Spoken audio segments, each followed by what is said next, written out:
Welcome to Reading the List, where we review, discuss, and reimagine popular movie lists objectively. We're your hosts. I'm Jerry. And I'm Brad.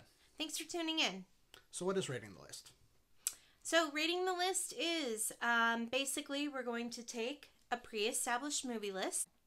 The list that we're going to be doing first is from the American Film Institute, AFI. They have a lot of lists. The first one that we're going to run through is their 100 years, 100 passions, 100 years of love, their top 100 love stories of the first 100 years of cinema. So this list was put together in 2002, so it has movies from 2002 and before.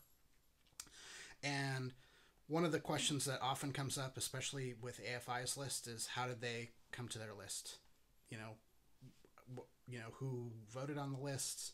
How did they come to it? Is it just, I like this movie, it's on the list? Are there 10 people? Are there 100? Are there 50? What's the criteria? So what we've decided to do is come up with a set of criteria that we're going to use to judge every single film that we watch on this list, all 100 of them. Plus, we're also going to review some omissions that they made to their list, as well as movies that have come out since the list was published. So movies that have come out since 2002, so the last 20 years. There's quite a bit of movies to look at. Lots of movies. So our criteria are as follows. The quality of the filmmaking, so direction, cinematography, the acting, sound, anything that goes into, the writing, everything that goes into making the movie, we review the quality, we rate the quality of it. The quality of the love story, the chemistry of the leads. This is super important, especially with a love story. Yes. The chemistry between the two actors, the two main actors, is really important. It's kind of keeps you involved in the story, and it makes it a believable one. Yeah. So. And do you want to follow these characters? Are you invested in their love? Do you want to see them get together? Do you want to, fight the same struggles that they're fighting through? That's super important on a list like this. The rewatchability. Yeah.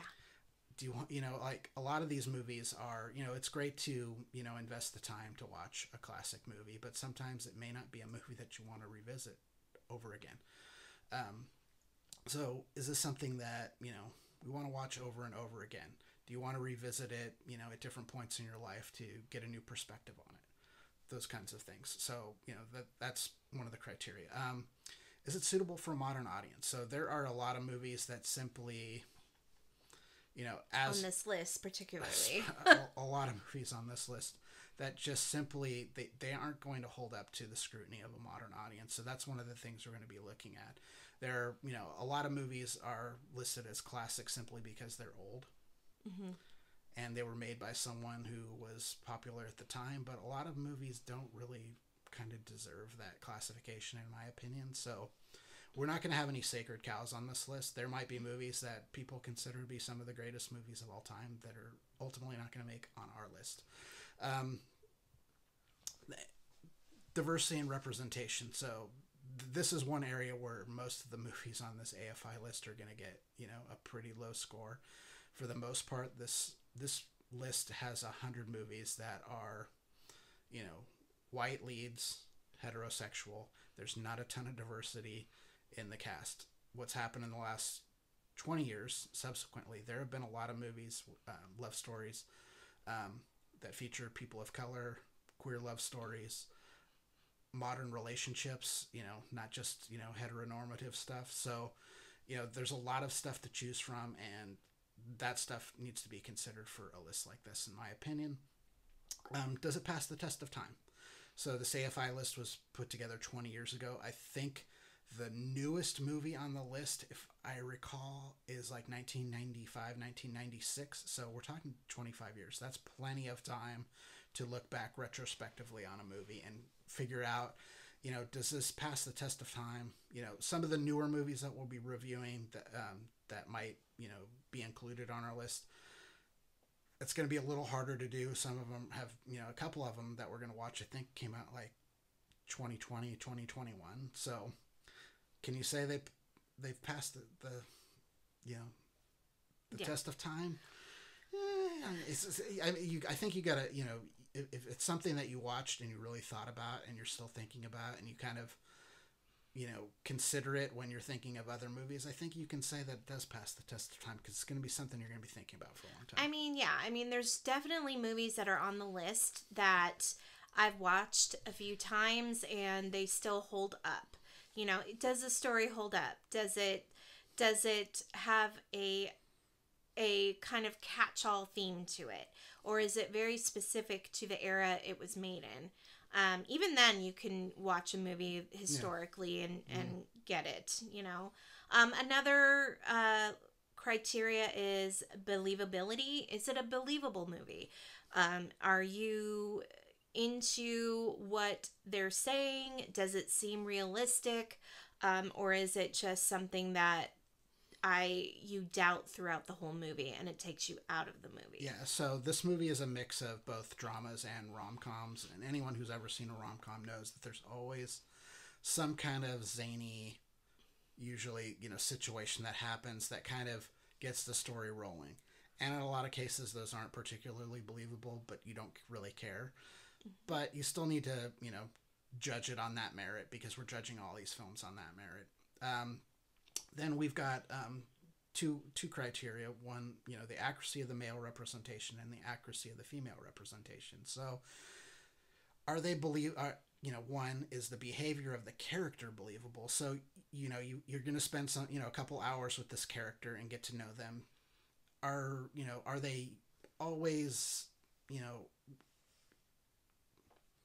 believable within themselves? So, you wouldn't watch a movie like that Mr. Rogers movie and then expect to hear about him murdering someone or something like that. You know what I mean? That wouldn't be believable. Well, and you also, you don't want to also have stereotypical themes of men and women in a sense, and then, or, whichever kind of movie we're watching, you want to make sure that it's accurate, how do you perceive male masculinity? Is it over the top in this movie? Is it toxic? Is it toxic? It's just good representation of both male and female. Yeah.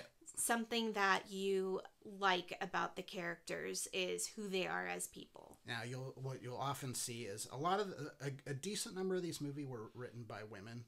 So you get some, at least on the page, some decent, female representation in that, fact. Most of the time, you get fairly reasonable, or at least somewhat accurate, at least from a certain lens, male, representation, because these movies are made by dudes for the most part. Yeah. So, you got to take both of those into account. You can have a movie that's really well written, well directed, and they just don't do the women justice, and it kind of it really will end up affecting the story, and it's your ability to kind of really fall in love with it to some extent.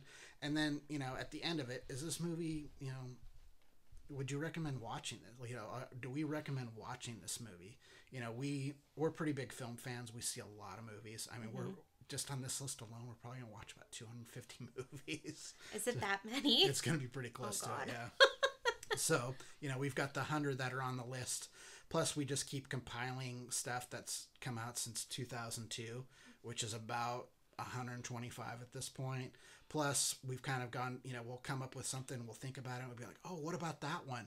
It's a movie that they just didn't even put on the list that came out before 2002. It's kind of a few of them, at least a good half dozen are complete head scratchers to me why they didn't make their list. So, or it was so low on the list. Yeah. So both of us are going to give a score on those 10 criteria, and you can score between 0 and 10.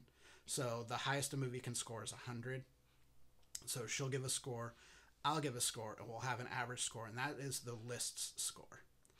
And then we are going to re-rank that 100 list based on our score. So, I can almost guarantee you, one of the movies that's really high on this list is probably going to be one of the lower ones on our list overall when we re-rank it.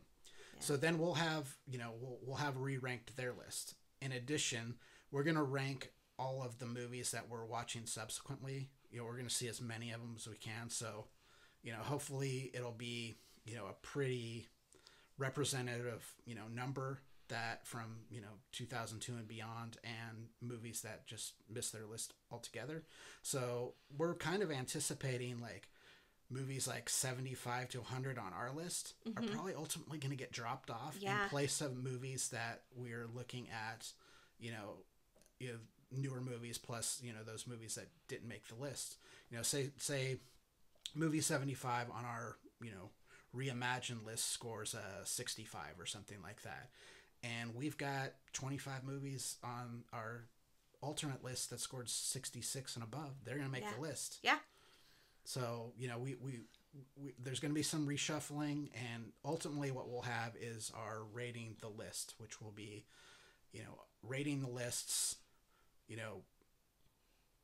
100 movies, 100 greatest love stories of all time. We kind of have to cheat a little bit. We can't say 100 years, 100 passions anymore, because it's going to be like 125 years. Yeah. But it's time for them to update that particular list anyway. Yeah, and I think that I think with us, all we're trying to do is take this list that is established already and put our own personal flair on it, and put on, since we enjoy movies, like taking that list and making it kind of for everybody, because right now it really isn't. And just trying to be fair to every movie. That includes movies that are on the list and movies that didn't make the list. We're gonna rate them all within the same criteria. So obviously, it's art. Art's always subjective, but we're trying to make it as objective as possible. So we hope that you enjoy what we're going to do. We hope that you'll follow us on this journey. Please follow. Please like and follow. And if you have any comments, drop them down. And you can also email us at ratingthelist@gmail.com, and we'll respond that way as well. So we'll be trying to release 2 to 3 episodes a week. We're going to be doing one movie per episode, and we are just going to kind of tell you what the movie's about, and then just kind of have a little discussion about what the movie is and how we felt about the movie. And then we're just going to give you our ratings, our personal ratings, and then combined rating. So take a look for that next week. We're pretty excited. And so hope you tune in. Hope you take this journey with us, and we'll see you soon. All right. Bye, everyone. Bye.